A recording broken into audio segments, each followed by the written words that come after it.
I've been saying over the last couple of years that monitors are just boring and no one brings anything new to the table. And then this arrived. Meet the Samsung Odyssey Neo G9.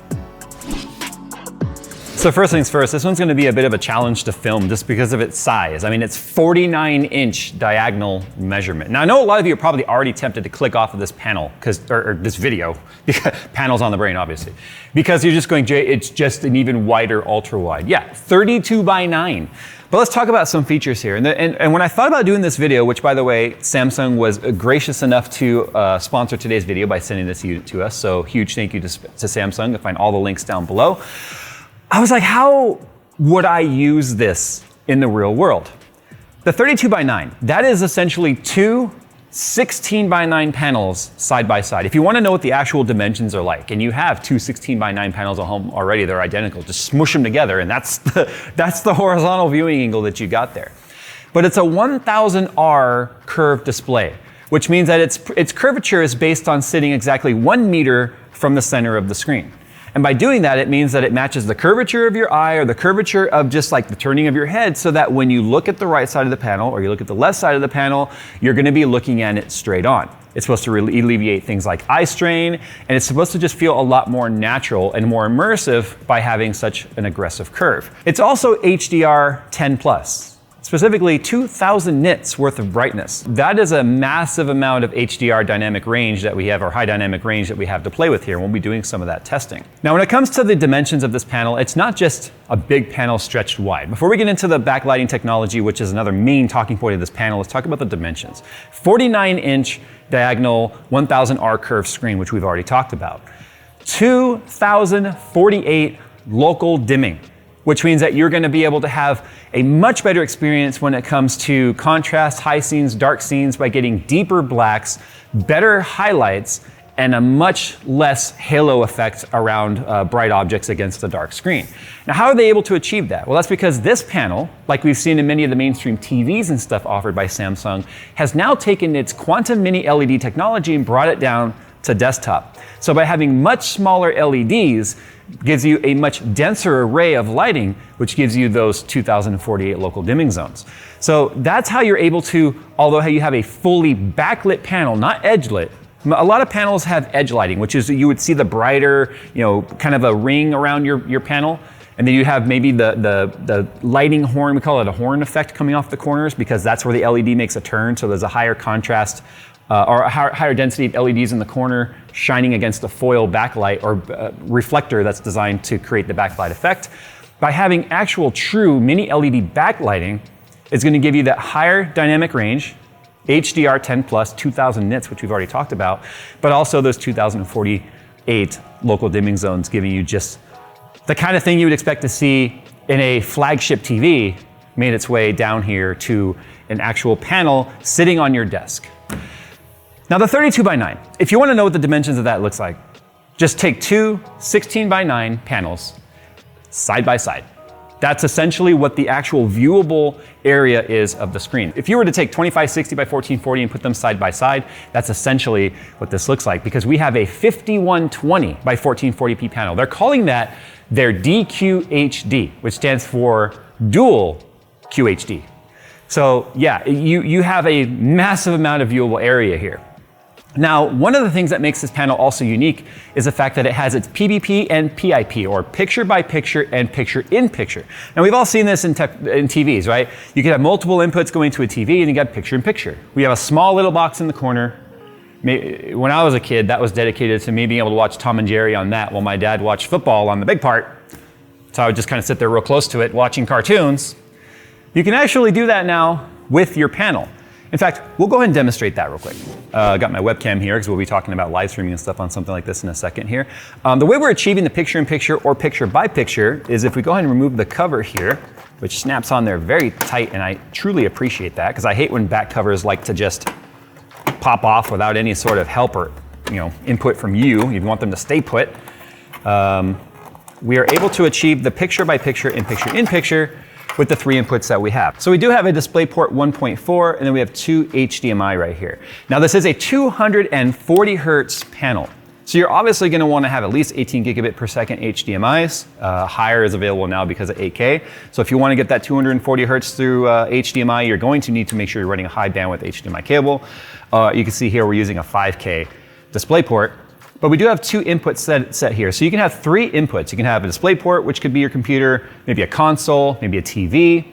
And then we've got our power cable over here. We do also have, you can't really see it up here, but we do have a headphone jack, and we do have a USB 3.0 built-in hub. Has integrated cable management here, so you can see we have it running down through the stand. I don't have the keyboard or mouse cable going through, but it gives you this nice, clean pass-through on the back. So if you have this on the edge of the table, you can have nice, clean cable management. Not sure how much I would use this, but it does on the back of the panel have a headphone stand. I think standing it on the back of your monitor kind of makes sense if it's plugged into your monitor and you're using that as your audio source. However, that thing's a little inconvenient to get to. But one last thing to mention here before we show you the PVP and PIP is their core infinity lighting. So this has got an LED on the back that has got an infinity mirror effect behind it. So it looks like it just kind of goes on into infinity behind the panel. There is also a VESA mount that comes with the panel, so you can do a 100 by 100 VESA on this.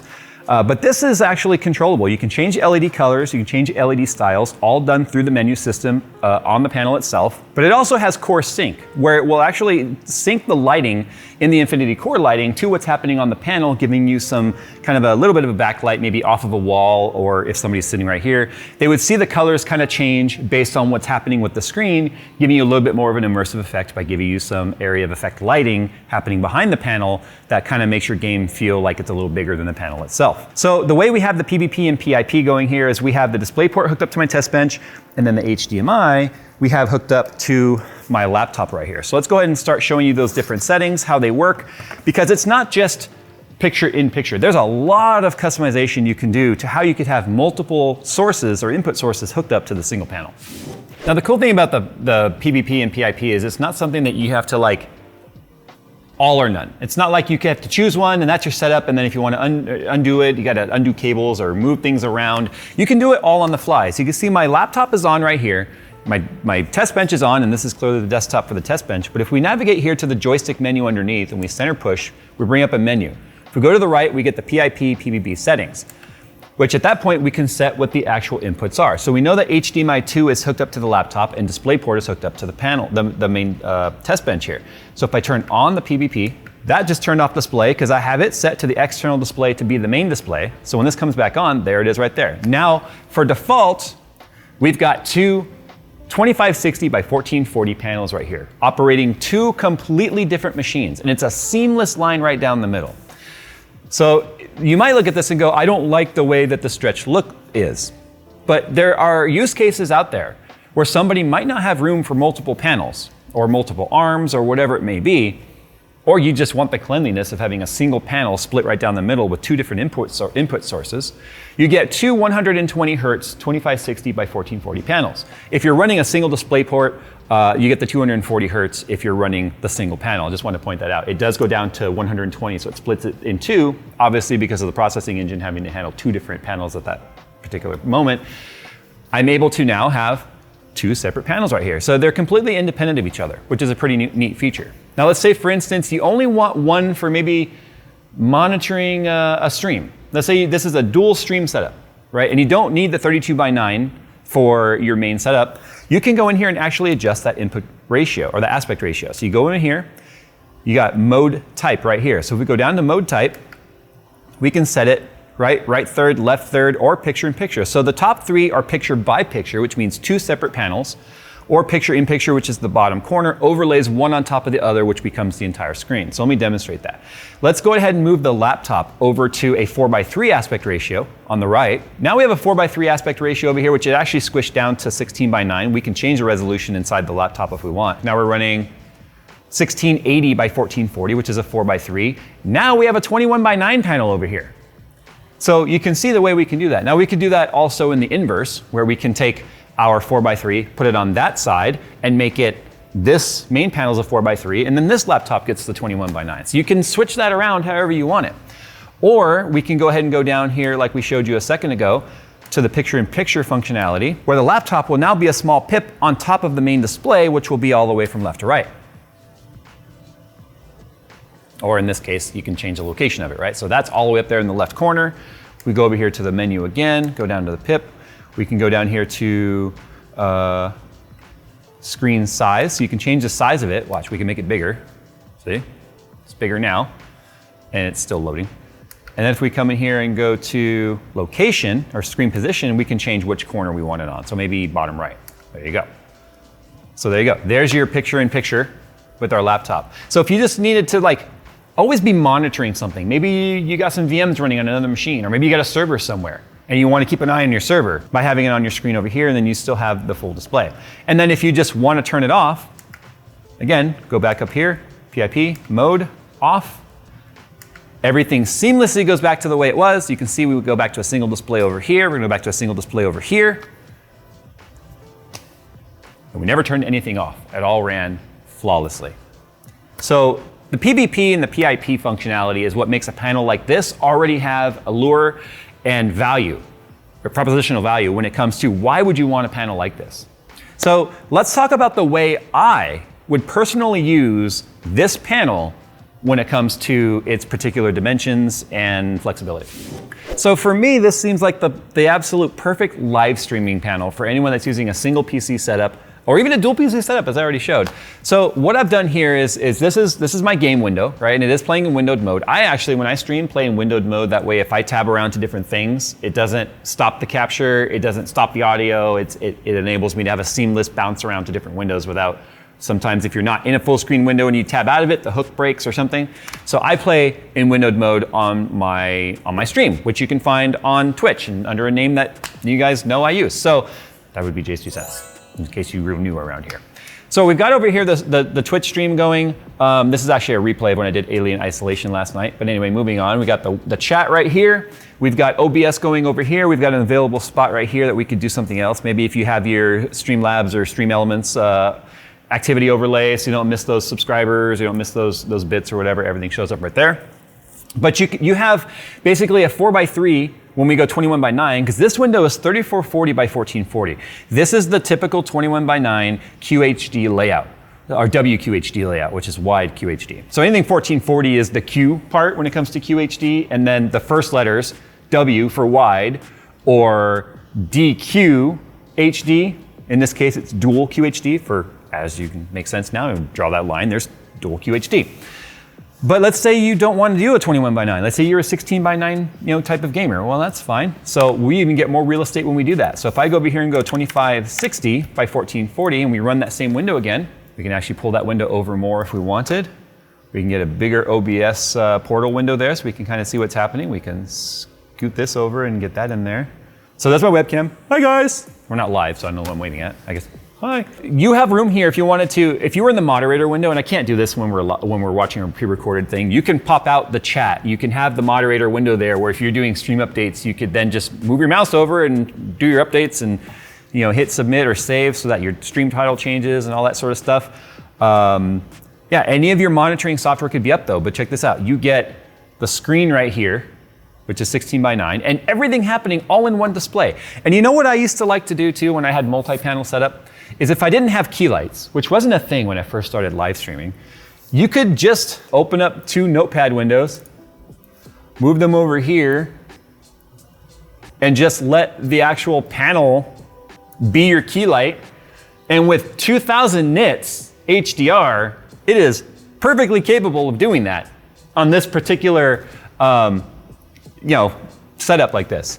So there's one use case right there. Now, one of the other things that we haven't talked about yet that we want to is actually HDR, because HDR is one of those things that it's starting to become much more normal on many of these panels. And HDR, a lot of game developers and studios now are starting to implement HDR, which gives you a massive dynamic range. Now, this panel has a static dynamic range of 1 million to 1. Now, dynamic range is one of those numbers that a lot of companies like to just throw out there, right? But when it comes to 2000 nits, we get ourselves at 12-bit black level, which means that if you're playing games that are dark, that enable HDR, you can have more detail in the highlights, like up in the sky, clouds and stuff, and this is not an HDR image, we'll switch to that in a second. And you get more detail in the shadows, meaning, if you're playing a scary game, and it enables HDR, which by the way, all the best scary games do use HDR because it allows them to do more dynamic things with the atmosphere. You can see things in the shadows. You can see things in dark areas. You can see things, when bright lights are happening, you don't lose all the detail. It doesn't get all blown out in the highlights. So basically, if this is the range of SDR, standard dynamic range, you take that and you stretch it out beyond those stops of dynamic range, that's what gets you HDR. Okay, so we're in Doom Eternal. Ray tracing is on. It is a ray tracing supported title. So if you're gonna have all the beautiful stuff of like HDR 10 plus 2000 nits and super ultra wide, 1 millisecond response time, 2 millisecond input lag, you got your G-Sync compatible, you got your FreeSyncs, you gotta have your ray tracings. But look at this, you can actually see what's happening. They bring the HUD in, so this is like a normal 16:9 right there. So if you're running a 16:9, 24 or 2560 by 1440, you gain another 2560 with 1440 worth of resolution split in half on either side. So if you're serious about not getting snuck up on from the sides, this is clearly the kind of panel that you're gonna want. So with the HDR, it's amazing. The amount of detail you can see down here in the low lights, the amount of, oh yeah, look at that. Dude.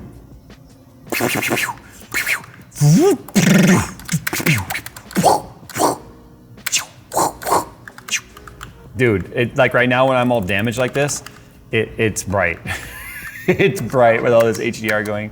And the ray tracing too, like, it's funny. These are things that I feel like just not even all that long ago, people were like, I don't care about this stuff. But then once you experience it, the more I play on this monitor, the more I feel like it might make its way to my house. Aww. Okay, well, you get the idea. It's beautiful and it's glorious, and my gameplay is not.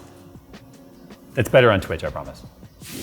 So at the end of the day, I think one of the greatest takeaways from the Samsung Odyssey Neo G9 is the fact that you have flexibility.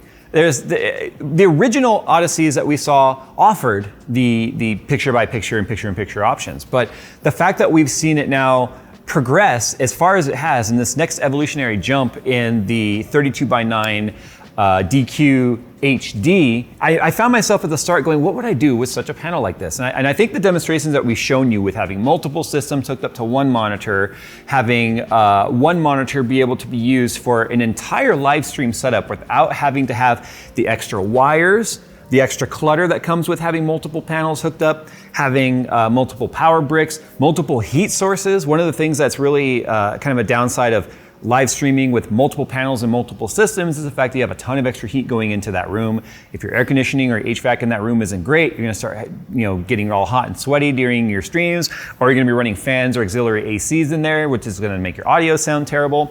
But you can have a simple single wire connection like this, giving you two 16:9 wide panels worth of viewing real estate without having any of the extra clutter. And again, having one panel that does not generate, in fact, we didn't even talk about heat. The heat that comes off this thing, it's lukewarm at best. Some of the panels that we've had come through here, you would think that there was a 3080 inside of it because of how hot it is. So you got the single strip vent across the back, and the heat that comes out of it is nice and spread out, and it's just, you have to put your hand against the vent to even feel the heat, which, like I said, if you have multiple panels in your room and they're all putting off a ton of heat, that's extra heat that you have to deal with in your room. But the heat that comes off this is actually very, very tame. But yeah, we've talked about all the gaming features that are built into it, right? The 1 millisecond response time, the 2 millisecond input lag, the fact that it's G-Sync compatible, that it's FreeSync, that fact that it's got HDR, that it could obviously display HDR and ray tracing and all that sort of stuff, and its beautiful gloriousness that it is. We're also looking at this panel as being an amazing productivity panel. Because of the 125% sRGB color gamut, which is obviously overlapping the sRGB 100% requirement, so it's greater than, we could use this as a content creation panel. So having a single panel, Phil uses an ultra wide when he's editing our videos. This would only give him more real estate to have his playback portal showing, so he could have all of his assets showing on one side. Phil loves to show his assets. We know how much Phil loves to show his assets. You could have so much going on the screen. Whether you're a computer programmer, whether or not you're a day trader, or you just work in a professional environment where you have tons of windows open, you've got tons of email panes going, you've got things that you're monitoring. There's just anything you could possibly do with two panels you could do with one, with the Odyssey Neo G9. So that really is what it comes down to. We struggled for a while at the beginning to come up with the concept for this video of like, how would I use it? And it wasn't until I set it up that I really started playing around with it going, okay, this makes sense. The picture by picture is an awesome feature if you want to have another system hooked up to it. And the fact that you can leave that cable hooked up, plug a laptop into it or something at any point and just unplug it, and you saw the way that it seamlessly switches back and forth. Not to mention input sense is a thing on this. It has automatic input sensing, so that if you plug in something to DisplayPort and you forgot to switch it from HDMI, it's gonna know, and it's gonna switch to HDMI or DisplayPort and automatically turn on. There's no more having to fumble through the menu to try and find the right input so that you get a display. Thinking something's wrong with your computer when you just had it on the wrong input all along, it's gonna do it for you. So there you go, guys. A huge thank you to Samsung for sending this to us. I am greatly considering moving this into my live stream setup. The one thing that I think some people might be put off by initially, and you really have to kind of sit in front of it and get used to it, is just the 1000R curve. The 1000R curve initially seems extremely aggressive. But when you're sitting in front of it and you turn your head and you realize that viewing arc, when you turn your head, is the same arc as the panel. It's not like if you have a 3-panel setup where it's square and square, it's like, you know, half of a hexagon, and then it still looks kind of off viewing a little bit. It always is facing you directly. So it's a neat function that I never thought that I would actually really like until I sat in front of it. So once again, a huge thank you to our friends over at Samsung for sending us the Odyssey Neo G9 to take a look at. I think this one might come home with me. We will see. So anyway, you guys can find links down below for everything you want to know about this panel. So that begs the question to be asked. Comment down below how you would use a 49-inch, 240 hertz, 5K, 5120 by 1440, DQHD, 1 millisecond response time, 2 millisecond input lag, HDR10 Plus with G-Sync compatibility and FreeSync, and once again, for the second time, 240 hertz that can also do picture by picture and picture in picture. How would you use it? Sound off down below.